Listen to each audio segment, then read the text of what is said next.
সব কথা কি আর মুখে জানাতে হয়?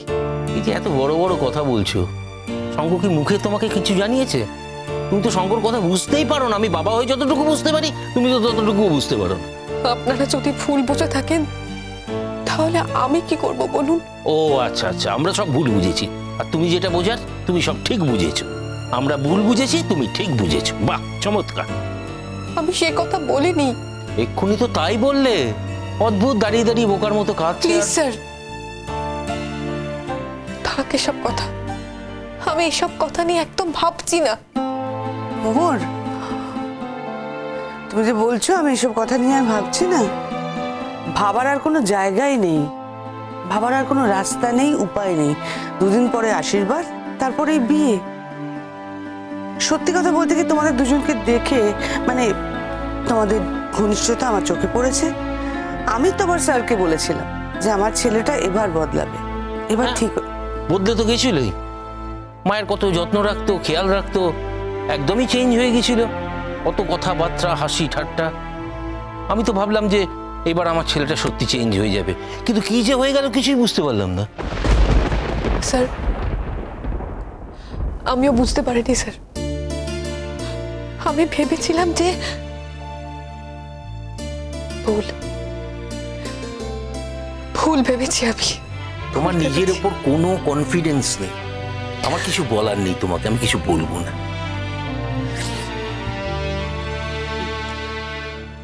ম্যাম, আপনারা খাওয়া দাওয়া করবেন তো?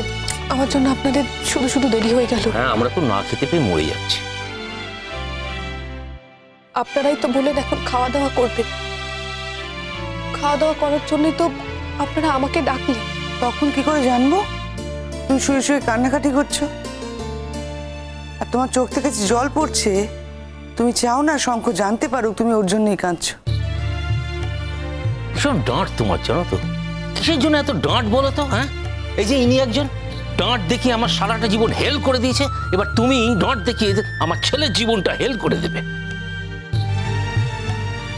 কি হলো, দেখছো কি আবার? না, তুমি তো আনপার্লামেন্টারি কথাবার্তা বলছো, তাই না? না, আমি সত্যি কথা বলেছি। সত্যি কথা বলতে আমি ভয় পাই না। আবার এখন চলে যাবার ধুম তুলেছো। একবারও ভেবে দেখেছো তুমি এখান থেকে চলে গেলে একা আমি এই বয়সে কেমন করে থাকবো? কেন, তোমার ভরা সংসার আছে, সেখানে থাকবে। ওখানে আমি ফিরবো না। মানে? মানে আবার কি? ওখানে কার কাছে ফিরবো? কি জন্য ফিরবো আমি? তুমি একা একা এখানে ভূতের মতো থাকবে? ওই বাড়িতে তোমার ছেলে আছে, পরিবারের সবাই আছে। সত্যি কথা বলতে কি তুমি তাদের ভালোবাসো? না, আমি এই বিষয়ে এখন তর্ক করতে চাই না। এই বিষয়ে আমি পরে তর্ক করবো। না, আমি কথা তো তুলেই নি, তর্ক করতে চাইনি। কথা তুলেছো তুমি। হ্যাঁ, আমি তুলেছি, তাই তো। সেই জন্যই তো বলছি তোমাকে। সেই জন্যই তো বলছি যে সব দোষ আমার। সব সময় সারা জীবন তো সব দোষ আমাকে দিয়ে গেলে তুমি। সব দোষ নাকি আমার? হ্যাঁ, আমি শুধু শঙ্খ একটু ভালোভাবে সেটেল হয়ে যাক সেটা দেখতে চেয়েছি। একটা ভালো মেয়ের সঙ্গে যদি শঙ্কর বিয়ে দিতাম তাহলে আমি মরেও শান্তি পেতাম। এই যে এখন যেটাকে বিয়ে করছে, ওটাকে বিয়ে করে শঙ্কর জীবনে সুখী হবে বলো? স্যার, শ্রেষ্ঠা ম্যামকে উনি নিজে পছন্দ করেছেন।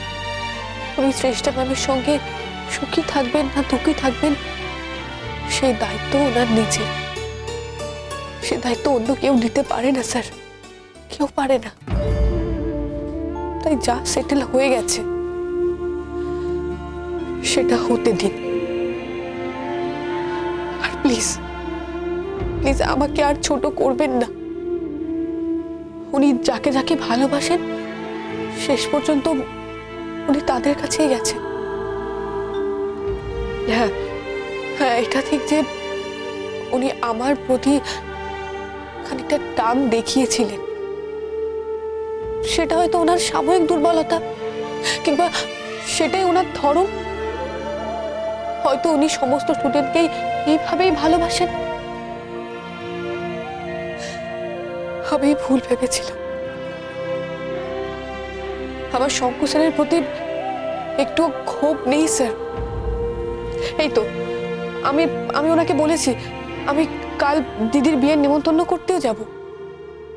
এই কথাও তো হয়েছে আমাদের মধ্যে। কি যে করো না তোমরা বাপু, কোনো মাথা মুন্ডু কিছু বুঝি না তোমরা। আজকালকার দিনে ছেলে মেয়েরা, তোমাদের কোনো গার্ডস নেই, জানো তো? আমাদের সময় এরকম ছিল না, বুঝলে? তোমার ম্যামকে যেদিন আমি বলেছিলাম, সেদিন সামনে দাঁড়িয়ে বলেছিলাম আমি তোমাকে ভালোবাসি। হ্যাঁ, আর ম্যামও কিন্তু এসব ন্যাকামি টাকামি কিচ্ছু করেনি। আমাকে শুধু বলেছিল যে তুমি আমার যোগ্য কিনা সেটা আমায় দেখতে হবে। তারপর যেদিনকে ফাইনালি আমাদের সবকিছু ঠিক হলো, আমাকে বললো, সেদিন কিন্তু আমাকে সে আই লাভ ইউ বলেনি, বলেছিল আমি একজন স্বাধীনচেতা মানুষ, আমি কিন্তু ঘরবন্দি হয়ে থাকতে পারবো না, আমি তাই চাকরিটা ছাড়বো না। সাথে সাথে এটাও বলো, বিয়ের পরে পরেই তুমি বলেছিলে চাকরিটা করতে দেব না, আটকাতে চেয়েছিলে আমাকে, সেটা বলো। হ্যাঁ, আমি তো কালপ্রিট, আমি তো ভিলেন, সবাই জানে, সবাই। আচ্ছা বাদ দাও না এসব কথা। মোহর, আমার মনে হয় এখনো বোধহয় সময় আছে। এই যে কষ্ট তুমি পাচ্ছ না, আমি বুঝতে পারছি তুমি কত কষ্ট পাচ্ছ। এখনো সময় আছে, তুমি আমার ছেলেকে জানিয়ে দাও তোমার মনের কথা, বলে দাও ওকে। আমি বলছি তোমাকে। না ম্যাম, সেটা আমি মরে গেলেও করতে পারবো না। সেটা আমি মরে গেলেও করতে পারবো না? কচু পোড়া হবে তোমার, কিচ্ছু হবে না তোমার দ্বারা, কিচ্ছু হবে না। শুধু লেখাপড়ায় ভালো হলেই হয় না, সারাটা জীবন এবার জ্বলে পুড়ে মরো, জ্বলে পুড়ে মরো, আমরা কিচ্ছু করতে পারবো না, কিচ্ছু হবে না তোমার, কিচ্ছু না। চলো খেতে দাও। চেষ্টা করে দেখো না।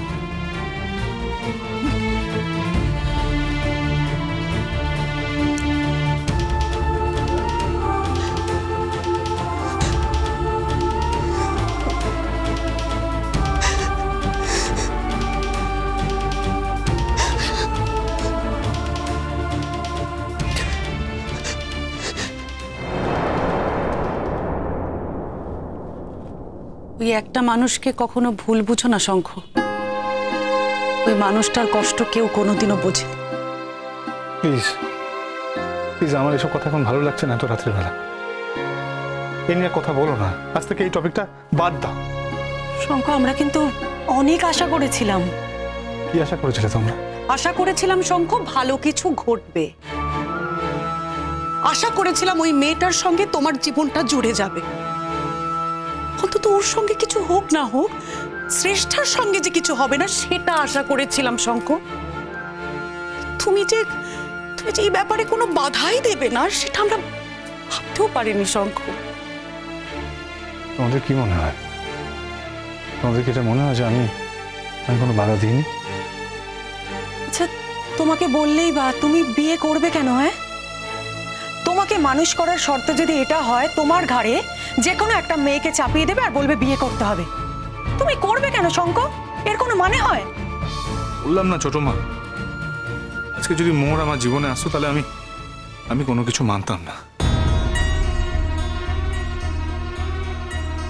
হ্যাঁ, এখন আমার আর কিছু এসে যায় না, কোনো কিছুতে কিছু এসে যায় না আমার। রিচুয়ালটা মানতে হবে তো, ব্যাস এইটুকুই তো। ঠিক আছে, মেনে নেব।